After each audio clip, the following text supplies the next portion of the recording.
તો બેટા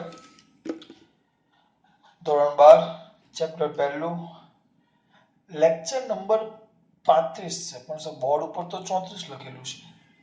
હવે કઈ જ કરવાનું નથી બેટા. આપણે જે તમે છેલ્લે થિયરી ભણ્યા હતા અહીંયા ધ્યાન આપો. બરાબર 34મી થિયરી એના પરથી આપણે જે બે પીરિયડ જોવાના છે આપણે. હા પણ સહેજ સુધારો કરતા કરતા જશું એટલે મેં આ વાક્ય રચનામાં કોઈ ફરક ન પડે, ખાલી એક નાનો ચેન્જ કરવો પડે એના માટે આપણે ધ્યાન આપવાનું છે. શું ચેન્જ કરતા જવાનું એ જોતા જાઓ. પહેલા તમારે આવું નથી કરવા, તમારે લખવાનું છે. પહેલા 35મો લેક્ચર કરી નાખીએ આપણે. રેખીય વિદ્યુતભાર ઘનતા એના જગ્યાએ વિધાન બદલાઈ જાય અને આવે પૃષ્ઠ વિદ્યુતભાર ઘનતા. રેખીયના જગ્યાએ રેખીયની જગ્યાએ શું આવી જાય? પૃષ્ઠ. પૃષ્ઠ એટલે ક્ષેત્રફળ. ક્ષેત્રીય વિદ્યુતભાર ઘનતા પણ કહી શકાય. તો આ પૃષ્ઠ વિદ્યુતભાર ઘનતા બદલાઈ ગઈ એટલે આ આપણી થિયરી નંબર બીજી છે. ફરક પડ્યો ને પાછા જોજો મારા દીકરો. અમુક જણાને એમ થાય કે સર આ એટલે આમ કરાવું છું એટલે તમારે કેટલો ફરક કરવાનો એને ખબર પડે. બીજું તો પૃષ્ઠ છે, પેલી લંબાઈ હતી તો એકમ લંબાઈ દીઠ વિદ્યુતભાર. શબ્દ શું વાપરેલો આપણે બેટા? એકમ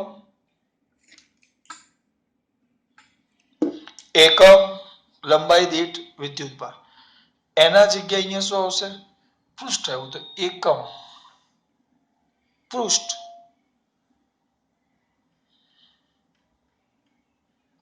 અથવા એકમ ચાલતો નથી ક્ષેત્રફળ અથવા એકમ પૃષ્ઠ. તમારે જે લખવું હોય બેટા, તમે જે લખવા માંગતા હોય તે લખી શકો. બરાબર. એકમ ક્ષેત્રફળ દીઠ રહેલા વિદ્યુતભારને પછી રેખીય ન લખાય, હાથમાં જ રાખવું પડશે. તેને કહેવાય પૃષ્ઠ અથવા ક્ષેત્રીય. પૃષ્ઠ અથવા ક્ષેત્રીય તેને કહેવાશે પૃષ્ઠ વિદ્યુતભાર ઘનતા. જોજો આમ ભૂષણ તેમાં મને કંટાળો આવશે એટલે આટલો ભાગ હું પહેલા ઉડાડી જ નાખું. જેને કયો ઘનતા કહેવાશે? પૃષ્ઠ વિદ્યુતભાર ઘનતા. પછી શું લખશું આપણે બેટા? અને ઉડાડીએ તો પૃષ્ઠ વિદ્યુતભાર ઘનતા કહેવાય. તમારો દીકરો તરત લખાવશે સર પૃષ્ઠ વિદ્યુતભાર ઘનતા બરાબર વિદ્યુતભાર. પેલામાં શું હતું? રેખીય વિદ્યુતભાર ઘનતામાં વિદ્યુતભારના છેદમાં લંબાઈ. તો આમાં વિદ્યુતભાર ના છેદમાં ક્ષેત્રફળ. બરાબર. એને સંકેતમાં દર્શાવવામાં પેલાને લેમ્બડા કીધેલું તો આને કહેવાય સિગ્મા. કઈમાં? સિગ્મા. શું કહેવાય બેટા એને? સિગ્મા. શું કહેવાશે? સિગ્મા. તો સિગ્મા ઇઝ ઇક્વલ ટુ શું આવે બેટા? વિદ્યુતભાર. વિદ્યુતભાર એટલે Q by A. Q by A. Q by A. Q by એકમ શું? આમાં પૂરો તરત લખાવશે. એકમ તો આવડે. Coulomb per metre. ક્ષેત્રફળ છે એટલે metre square. Coulomb per metre square. Coulomb per metre square. આમાં કઈ પ્રોબ્લેમ ના. ટૂંકમાં લખવું હોય તો કુલમ પર મીટર સ્ક્વેર. તરત જ મારો દીકરો લખે સર પારિમાણિક સૂત્ર તો લખાવો સાહેબ. પારિમાણિક સૂત્ર શું આવશે? કુલમ. પહેલા મીટર સ્ક્વેર છે એટલે એમ દળ નથી. m0 l નીચે છે l-2 પછી t1 a1 આવી ગયું. પૃષ્ઠ વિદ્યુતભાર ઘનતા. ફરક ખબર પડી? પેલામાં એકમ લંબાઈ દીઠ તો આમાં એકમ ક્ષેત્રફળ દીઠ રહેલા વિદ્યુતભારને શું કહેવાશે બેટા? પૃષ્ઠ વિદ્યુતભાર ઘનતા. પૃષ્ઠ વિદ્યુતભાર ઘનતા ઇઝ ઇક્વલ ટુ વિદ્યુતભારના છેદમાં ક્ષેત્રફળ. તો sigma is equal to Q by એકમ કુલમ પર મીટર સ્ક્વેર. સંકેતમાં લખો. શું આવી ગયું આનું? પારિમાણિક સૂત્ર. બેઠું જ બેટા, બેઠું જ. આ આકૃતિમાં અહીંયા રેખા નો આવે. જો હું તમને કેમ આમ કરતો જાઉં? તમારે ટેન્શન લેવાનું ના આવે એટલે. એના જગ્યાએ આ બેઠું જ દોરીશ, તો આને ઉડાડી નાખું છું.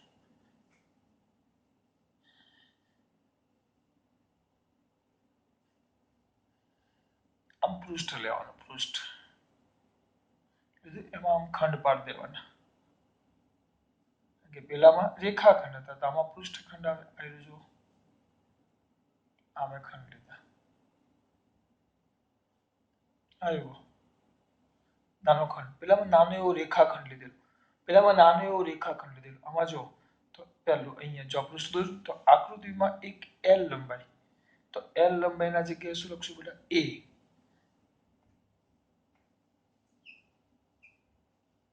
અથવા તમે એને એસ પણ કહી શકો, એ પણ કહેવાય અને એસ પણ કહેવાય. તમારે જે કહેવું એ કહેવાય.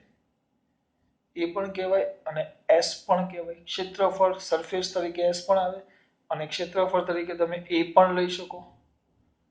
તો આપણે એ લખીએ. ચલો, એક ક્ષેત્રફળ ધરાવતો, એ ન લખવો, કારણ કે નવી ચોપડીમાં એસ છે, જૂનીમાં એ હતો એટલે ભાઈ, બીજું કાંઈ નહીં. એક ક્ષેત્રફળ ધરાવતો, અહીંયા લખી નાખું, પૃષ્ઠ ધ્યાનમાં લો, લીધો, બેઠું. પેલામાં હું હતું એલ લંબાઈની રેખા ધ્યાનમાં લો, આમાં એક ક્ષેત્રફળ ધરાવતો પૃષ્ઠ ધ્યાનમાં લો, જેના પર વિદ્યુતભારનું નિયમિત વિતરણ નથી, તેમજ રેખા પરની રેખીય વિદ્યુતભાર ઘનતા. તો રેખા પરની નો આવે, રેખા પરની નો આવે. કોના પરની? પૃષ્ઠ પરની. જો બદલાતું જાય, પૃષ્ઠ પરની. કઈ બેટા? પૃષ્ઠ વિદ્યુતભાર ઘનતા કેટલી છે? લેમડા નહીં, દીકરા, લેમડા નહીં. શું? સિગ્મા.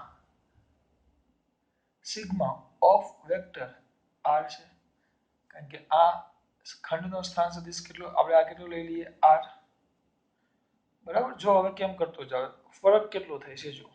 એટલે કે રેખા પરની રેખીય વિદ્યુતભાર ઘનતા, એટલે રેખા નહીં, કોના પરની બેટા? પૃષ્ઠ પરની.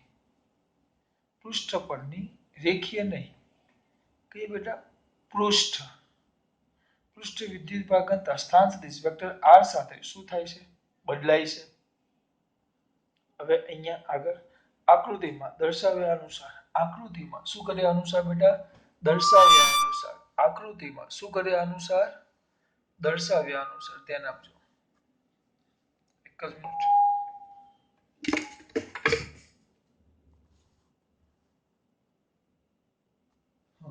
શેમાં બેટા?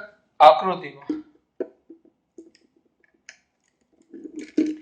આકૃતિમાં દર્શાવ્યા મુજબ ઉગમ બિંદુ O ને અનુલક્ષીને, આકૃતિમાં દર્શાવ્યા મુજબ ઉગમ બિંદુ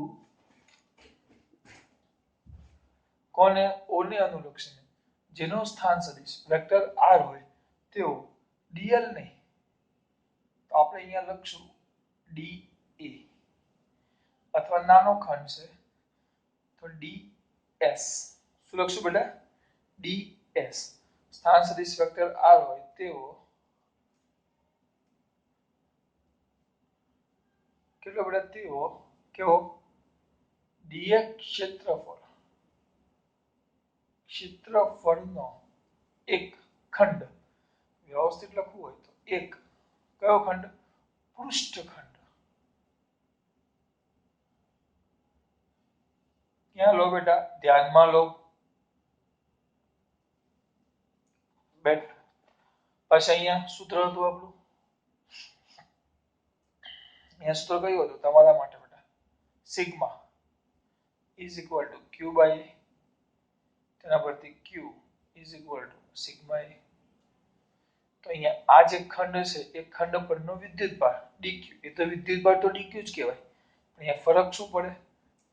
અહીંયા સુધી લંબાઈ હતી, તો લંબાઈ સાથે શેનો ગુણાકાર કરવો પડે? લંબાઈ સાથે કોનો ગુણાકાર કરવો પડે? લંબાઈ સાથે રેખીય ઘનતાનો ગુણાકાર કરવો પડે. તો અહીંયા તો પૃષ્ઠ છે, તો પૃષ્ઠ સાથે કોનો ગુણાકાર કરવો પડે? સિગ્માનો. Sigma of vector r into ds. ds પણ લખી શકાય ને da પણ લખાય. આવ્યું ફરક ખબર પડતો છે? પૃષ્ઠ આવે એટલે પૃષ્ઠ ઘનતા આવી ગઈ અને ક્ષેત્રફળ આવ્યું. જ્યારે પેલામાં રેખા આવે તો રેખીય ઘનતા આવે અને લેમ્બડા આવે, રેખીય ઘનતા લેમ્બડા આવે વિદ્યુતભારની, અને અહીંયા લંબાઈનો નાનો ખંડ dl હતો, અહીંયા ક્ષેત્રફળ ધરાવતો પૃષ્ઠખંડ ds છે. dq ને કારણે જેનો હવે આ dq છે, આનો વીજભાર dq છે, કારણ કે આ ds પણ આના પરનો વીજભાર dq છે. તો dq ને કારણે જેનો સ્થાન સદિશ યામાક્ષોના ઉગમ બિંદુ O ને અનુલક્ષીને જેનો સ્થાન સદિશ વેક્ટર r હોય તેવા બિંદુ P પાસેનું શું શોધવાનું છે? વિદ્યુત ક્ષેત્ર. સૂક્ષ્મ રેખાખંડને હવે પૃષ્ઠ આવી ગયું બેટા, તો સૂક્ષ્મ કયા ખંડ? પૃષ્ઠખંડ. તો પૃષ્ઠખંડને અનુલક્ષીને બિંદુ P નો સ્થાન સદિશ, આને અનુલક્ષીને P નો સ્થાન સદિશ વેક્ટર r દેશ છે. પતી ગયું. તો પૃષ્ઠખંડને અનુલક્ષીને બિંદુ P નો સ્થાન સદિશ વેક્ટર કયો છે? r દેશ. તો બિંદુ P પાસે વિદ્યુત ક્ષેત્ર આપણા માટે સૂત્ર જ આવે k dq r દેશ સ્ક્વેર, કારણ કે આપણે તો આ ખંડ જો આ ખંડ અને એના વચ્ચેનું અંતર તો r દેશ સ્ક્વેર પણ સદિશ સ્વરૂપે છે r દેશ સ્ક્વેર. હવે ફરક ખાલી અહીંયા આવે, અહીંયા આ dq માં બુદ્ધિ જાળવી જો. પૃષ્ઠખંડ છે, પૃષ્ઠખંડ, તો પૃષ્ઠખંડમાં શું આવે? પૃષ્ઠખંડ આવે, ક્ષેત્રફળ વાળો આવે, તો સિગ્મા આવે, sigma of vector r into sigma into ds.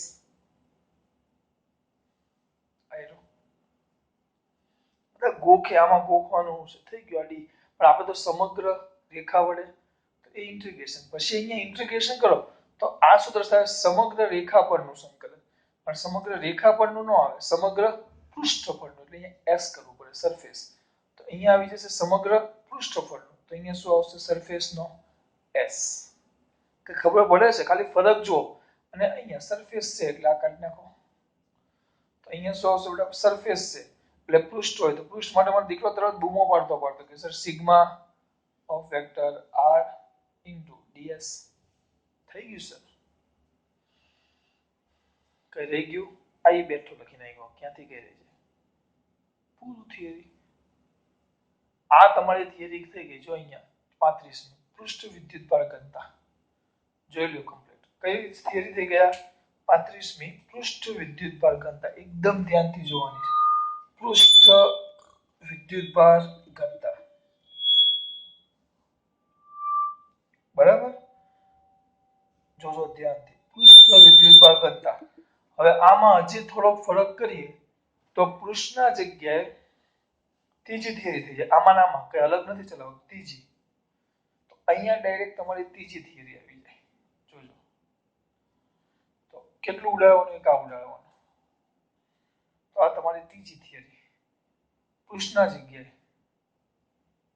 કદ વિદ્યુતભાર ઘનતા, તો એકમ ક્ષેત્રફળ દીઠ નહીં, એકમ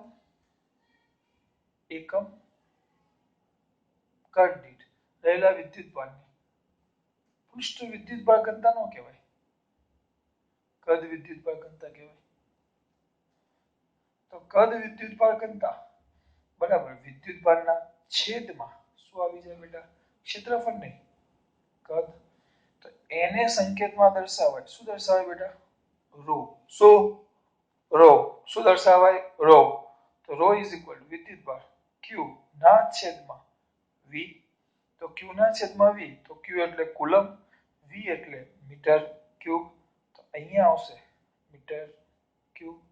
તો પારિમાણિક સૂત્રમાં ફરક આવે. શું ફરક આવે? પહેલા ફરક લખીએ તો m દળ તો છે નહીં, m0, l ની 3 ઘાત પણ છેદમાં છે તો -3 ઘાત, t1 અને a1. ભાઈ ખબર પડે છે આમાં? શું ફરક કરતો જાવ? કદ વિદ્યુતભાર ઘનતા, એકમ કદ દીઠ રહેલા વિદ્યુતભારને કદ વિદ્યુતભાર ઘનતા કહેવાશે. કદ વિદ્યુતભાર ઘનતા બરાબર વિદ્યુતભારના છેદમાં કદ, તો ρ q / v એકમ કુલમ પર મીટર ક્યુબ, એટલે કે m0 l-3 t1 ને a1.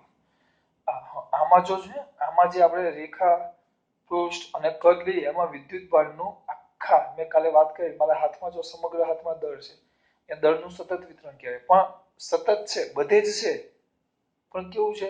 અનિયમિત. બધે છે પણ કેવું? અનિયમિત. એમ નિયમિત નથી, એક સરખું દળ નથી. બોલવા માંગુ છું કે ખબર પડે છે? એટલે આ સતત વિતરણ માટે વાત છે, સતત વિતરણ માટે. અસતત ને સતત. ચાલો એક આના પછી ઉદાહરણ સમજાવી. સતત ને અસતત. એટલે આ કોના માટે છે? સતત વિતરણ, પણ સતત પણ કેવું? અનિયમિત. એટલે એક સરખી રીતે વીજભાર વહેંચાયેલો નથી, ગમે તે વહેંચાયેલો છે બધે પણ એક સરખો નહીં. ચાલુ કરશું, થઈ ગયું. ચલો આકૃતિમાં આકૃતિ દોરવી પડશે અને ભૂસી નાખવાનું. અને આકૃતિ પર થોડુંક ધ્યાન આપજો બેટા. એ જ વસ્તુ દોરું છું. અહીંયા જોજો, આમ છે બરાબર. આમ આમ ટપકા ટપકા કરું છું એટલે આમ 3D જેવું બનાવવાનો પ્રયત્ન કરું છું. આમ છે આખો ભાગ એવી છે. તમે આ પેલું આમ હતું, સપાટી હતી ખાલી, હવે આમ છે, આમ કદ છે, વોલ્યુમ વોલ્યુમ. પેલી ખાલી આમ સપાટી હતી, એમાં મેં ભાગલા પાડ્યા હતા. જ્યારે આ વોલ્યુમ છે, એની અંદર એક નાનો ખંડ છે, જો આવ્યો સરસ મજાનો નાનો ખંડ છે. 3D છે, 3D એ ધ્યાન રાખો. તો સૌથી પહેલા આકૃતિમાં એક કદ એવું તો બદલતા જવાનું. એક વી કદ ધરાવતો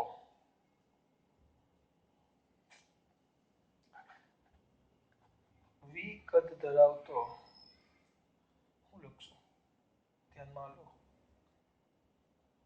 ઘન. હા, ઘન કહેવાય ને, ઘન. ધ્યાનમાં લો. જેના પર વિદ્યુત ભારનું નિયમિત વિતરણ નથી, તેમજ પૃષ્ઠ પરની નહીં બધા, પૃષ્ઠ પરની નહીં, કોના પરની? કદ.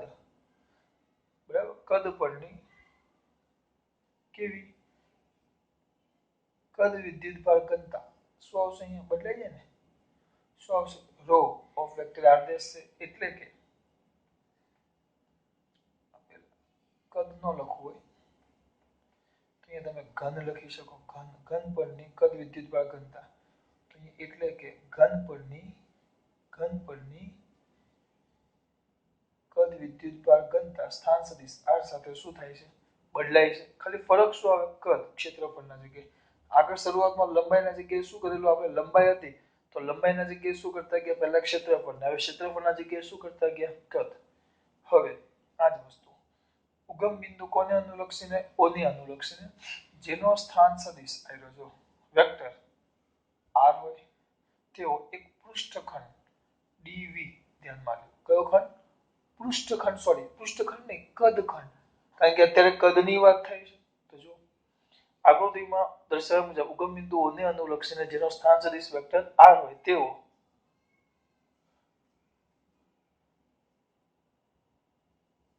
dv ક્ષેત્રફળનો નો આવે, dv ક્ષેત્રફળનો આવે, dv કદનો, એક પૃષ્ઠખંડનો આવે, એક કદખંડ. ધ્યાનમાં લો. આ પાછું બદલાઈ જાય. શું આવે? શું આવશે? Rho is equal to Q by V. તો Q is equal to rho into V ગુણાકાર કરી દેવાનો. આપણે તો નાના ખંડની વાત કરીએ છીએ, નાના ખંડનો વિદ્યુત ભાર dq આવે. તો રેખાખંડનો નહીં, પેલામાં લખવાનું રહી ગયું આગળનું, જો ધ્યાન આપજો. આગળની થિયરીમાં અહીંયા રેખાખંડનો નહીં, પૃષ્ઠફળનો વિદ્યુત ભાર લખજો પાછા. અહીંયા રેખાખંડ હતો તો અહીંયા પૃષ્ઠફળનો લખજો ને. હવે કદખંડનો વિદ્યુત ભાર, પહેલામાં રેખાખંડનો, બીજામાં પૃષ્ઠખંડ પરનો વિદ્યુત ભાર dq. તો dq એટલે અહીંયા બદલાઈ જાય. dq એટલે અહીંયા બાજુમાં લખેલું q બરાબર રો v. તો રો v એટલે રો ઓફ વેક્ટર r અને v એટલે પણ આપણે તો ખંડની વાત કરીએ છીએ તો ખંડનું કદ શું આવશે? dv. હવે આનો વિદ્યુત ભાર કેટલો છે? dq. તો dq વિદ્યુત ભારને કારણે જેનો સ્થાન સદિશ ઉગમ બિંદુ O ને અનુલક્ષીને જેનો સ્થાન સદિશ વેક્ટર r હોય તેવા બિંદુ P પાસેનું વિદ્યુત ક્ષેત્ર શોધવાનું છે. આ જે ખંડ આપણો dq છે, કદખંડ, સૂક્ષ્મ પૃષ્ઠખંડ નહીં, સૂક્ષ્મ કયો ખંડ બેટા? કદખંડ. તો કદખંડને અનુલક્ષીને બિંદુ P નો સ્થાન સદિશ વેક્ટર r ડેશ છે. સૂક્ષ્મ કદખંડને અનુલક્ષીને બિંદુ P નો સ્થાન સદિશ વેક્ટર r ડેશ છે. તો બિંદુ P પાસેનું વિદ્યુત ક્ષેત્ર તો એ જ આવે dE બરાબર kq બાય r સ્ક્વેર. પણ સદિશ છે એટલે r કેરેટ. પણ આપણે અહીંયા r બરાબર r ડેશ છે એટલે બે જગ્યાએ r ડેશ લખ્યું. અહીંયા પાછું બદલાઈ જાય. શું બદલાય બોલો? dq. તો dq ના જગ્યાએ કદ ખંડ છે, કદ કદ કદ એટલે શું આવે રો વી ઘનતા, ઘનતા કેટલી હતી રો, આવ્યો તો ઉપર લખેલું છે રો ઓફ વેક્ટર આર અને વી એટલે ડીવી. આમાં ખબર પડી ભાઈ, ખાલી અહીંયા ફરક પડતો જાય. અને પછી છેલ્લો ભાગ જોઈ લઈએ. ચલો 1 મિનિટ. છેલ્લો ભાગ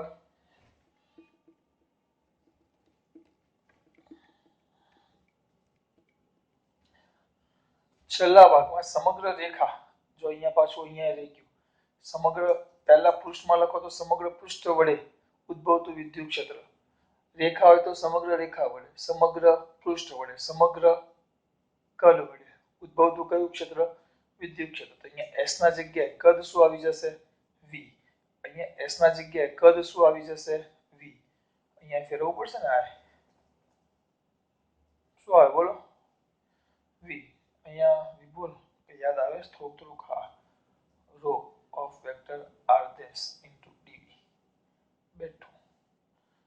બસ હવે જો q વિદ્યુત ભાર હોય તો લાગતું બળ F is equal two QE, ખાલી E બદલાઈ ગયો ત્રણે ત્રણમાં. આ થઈ ગઈ તમારી થિયરી. કદ વિદ્યુત ભાર ઘનતા એટલે કદ વિદ્યુત ભાર ઘનતા, પૃષ્ઠ વિદ્યુત ભાર ઘનતા અને રેખીય વિદ્યુત ભાર ઘનતા, ત્રણ ભણ્યા. કદ વિદ્યુત ભાર ઘનતા, પૃષ્ઠ વિદ્યુત ભાર ઘનતા અને રેખીય વિદ્યુત ભાર ઘનતા. સમજ પડવી જોઈએ, અઘરું નથી, બહુ સિમ્પલ છે. એક મોઢે કરવાની, બાકીની બે આવડે. હા, જ્યાં રેખા હોય ત્યાં પૃષ્ઠ અથવા તો કદ. કેમ બદલવું તમને ખબર પડી જોઈએ, ખબર પડે છે. ચલો આગળ. હવે મારે તમને એક વસ્તુ સમજાવવાનું છે.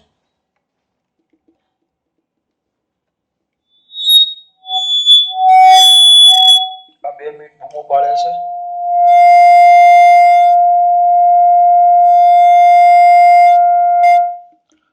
ચાલો અહીંયા ધ્યાન આપજો, 2 મિનિટ.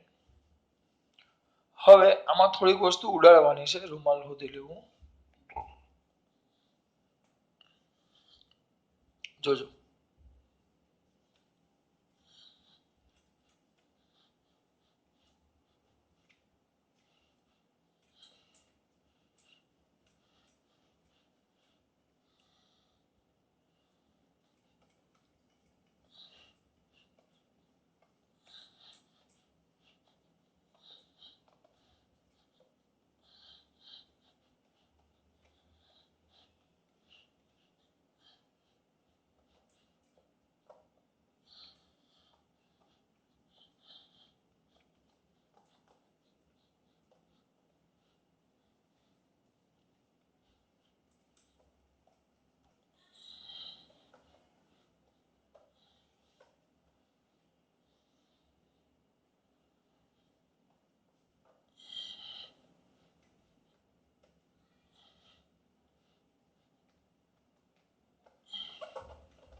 ક્યાં હતા જોઈએ. ચલો થોડાક માટે હું બાકી રહી.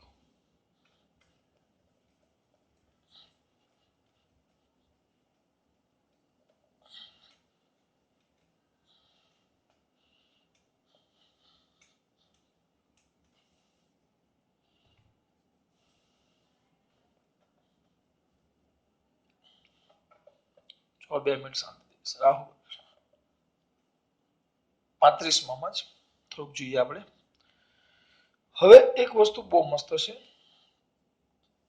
આમાં વિદ્યુત ભારના વિતરણની મગજમારી હતી. જો ધ્યાન આપજો, અહીંયા દોરું છું. હવે એનું એક ઉદાહરણ લખું. વિદ્યુત ભારનું 2 વિતરણ આવે. આ સમજૂતી માટે કોઈ પૂછશે ને તમને, વિદ્યુત ભારનું વિતરણ. આ કદાચ મારે પહેલા ચલાવવાનું હતું, પણ હમણાં છેલ્લે મને યાદ આવ્યું, કદાચ કોઈને મનમાં આવો પ્રશ્ન થયો હોય તો.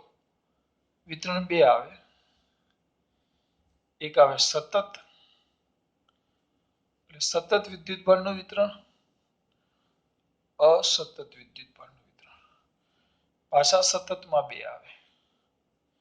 સતત એટલે કેવું, સતત નિયમિત વિદ્યુત ભારનું વિતરણ, સતત અનિયમિત વિદ્યુતભારનું વિતરણ ને આમાં અસતત વિદ્યુતભારનું વિતરણ. વિતરણ એટલે કે વહેંચણી. સબ ફરક શું સમજો? એક વાંદરો છે એવું વિચારો. આ પગથિયા છે 1 2 3 4 6 7 આ પગથિયા છે. આ પગથિયા પર કેળા મૂક્યા છે. કેળા વાંદરાને કેળા બહુ ભાવે. બરાબર, તેના વાંદરાને તો બધું ભાવે કેળા સિવાય. કારણ કે જેમ અપડેટ વાંદરા છે. તો અસતત તો જો અહીંયા 3 કેળા, કેળાની સંખ્યા લખું 3 2 વચ્ચેને એક પગથિયું નથી. 1 2 1 2 3 4 તો આ થઈ ગયું વિતરણ. પણ અહીંયા જો વચ્ચે અહીંયા ભાગ ખાલી, અહીંયા કંઈ જ નથી. અહીંયા ભાગ ખાલી, અહીંયા ભાગ ખાલી. એટલે એવો પણ વિસ્તાર છે કે જ્યાં કેળા નથી. તો આને કહેવાય કેળાનું દાદર પર કેળાનું અસતત વિતરણ. કેમ?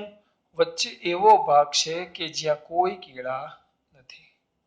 આને શું કહેવાય? દાદર પર કેળાનું અસતત વિતરણ. એટલે જો વચ્ચે કોઈ કોઈ જગ્યાએ વિદ્યુતભાર ન હોય તો એને અસતત વિતરણ કહેવાય. હવે અહીંયા જો નિયમિત વિતરણ, તો એ જ દાદર, એ જ પગથિયા, બધે જ 3 3 3 3 3 3 3 3. તને શું કહેવાય? દાદર પર કેળાનું સતત તો ખરું જ, બધે જ છે. જો બધા જ પગથિયા પર છે સતત, અને પાછું નિયમિત છે. જો એક સરખું નિયમિત વિતરણ કહેવાય આને. સતત તો ખરું પણ બધે જ છે. બધે છે એટલે સતત, અને એક સરખા છે એટલે નિયમિત. એટલે સતત ને કેવું વિતરણ કહેવાય? નિયમિત. અને આ જ વસ્તુ પાછું લઈ લો.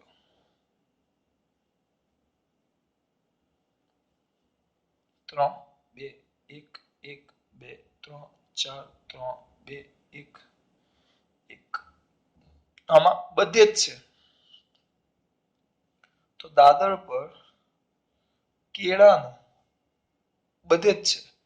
સતત તો ખરું, બધે જ છે, પણ એક સરખું નથી. સતત અનિયમિત વિતરણ.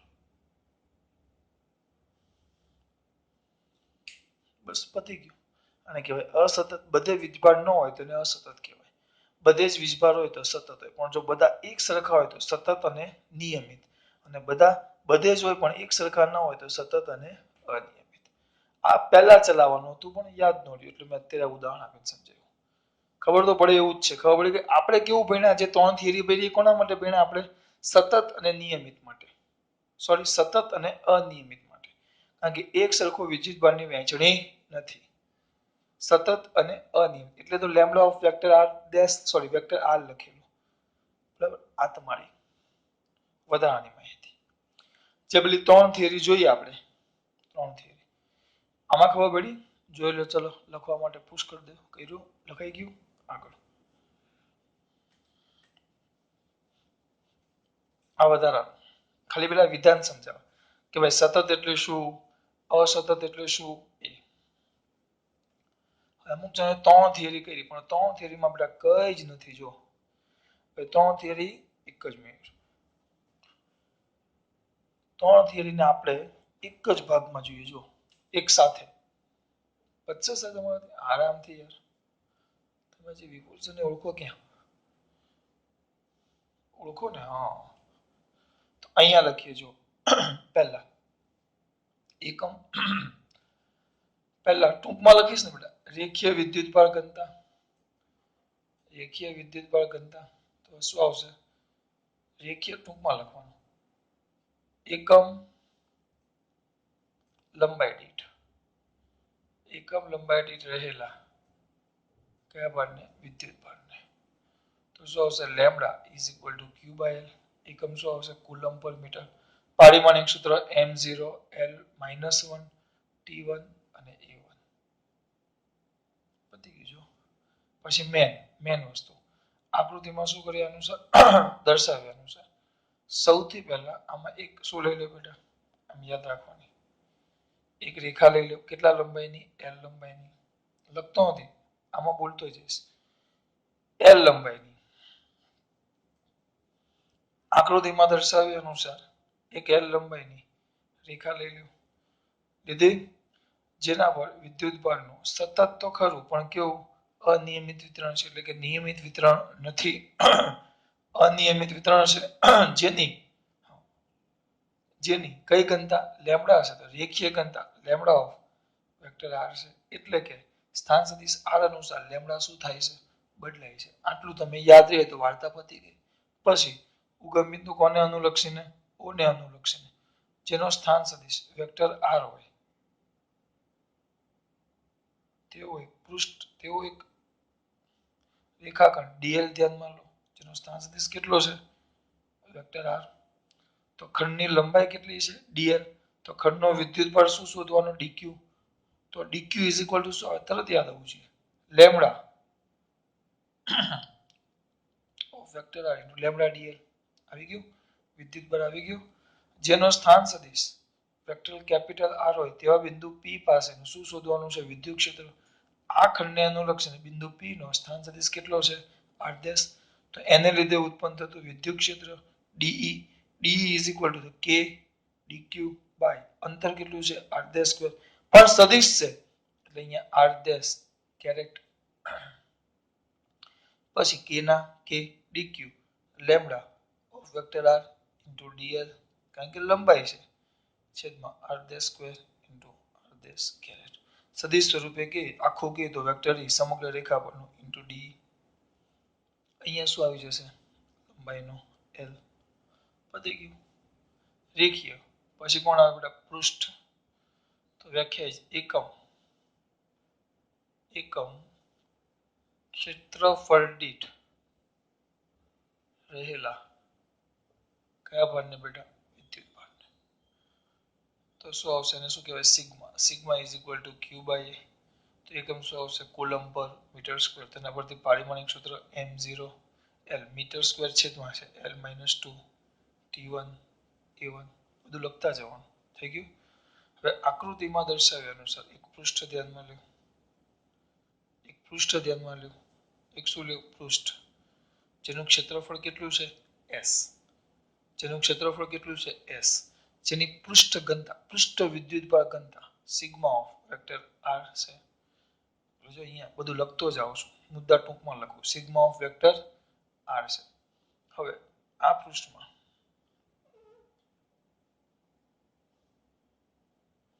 યામાક્ષનું ઉગમ બિંદુ કયું છે? ઓ. તો આને ઘણા બધા ખંડો પડવાના. આપણે આ ખંડ ધ્યાનમાં લઈએ કે આકૃતિમાં દર્શાવ્યા અનુસાર ઉગમ બિંદુ ઓ ને અનુલક્ષીને જેનો સ્થાન સદિશ વેક્ટર આર હોય તેવો પૃષ્ઠખંડ ડીએસ ધ્યાનમાં લો. ડીએસ ધ્યાનમાં લો. ખંડ કયો લીધો આપણે? પૃષ્ઠખંડ ડીએસ. તો એનો વિદ્યુતભાર કયો થશે? Dq. Dq is equal to sigma of vector R into dS. જો બેઠું બેઠું જ ચાલે. બરાબર. આ પછી ઓ ને અનુલક્ષીને જેનો સ્થાન સદિશ વેક્ટર કેપિટલ આર હોય તેવા બિંદુ પી પાસે વિદ્યુત ક્ષેત્ર શોધવાનું છે. આ ખંડને અનુલક્ષીને તેનો સ્થાન સદિશ વેક્ટર કેટલો છે? R dash. તો પરિણામી વિદ્યુત ક્ષેત્ર dE is equal to k dq by R dash square. પણ અહીંયા સદિશ છે એટલે અહીંયા આર ડેશ કેરેટ. ડીક્યુ ની કિંમત મૂકી દેવાની કે. ડીક્યુ કેટલા? Sigma of vector R into DS by R dash square into R dash caret. અને E is equal to integration. હવે આ જ રીતે પૃષ્ઠ પછી શું આવશે? કદ વિદ્યુતભાર ઘનતા લખતો નથી, આખો ટૂંકમાં ચલાવું છું. કદ વિદ્યુતભાર ઘનતા તો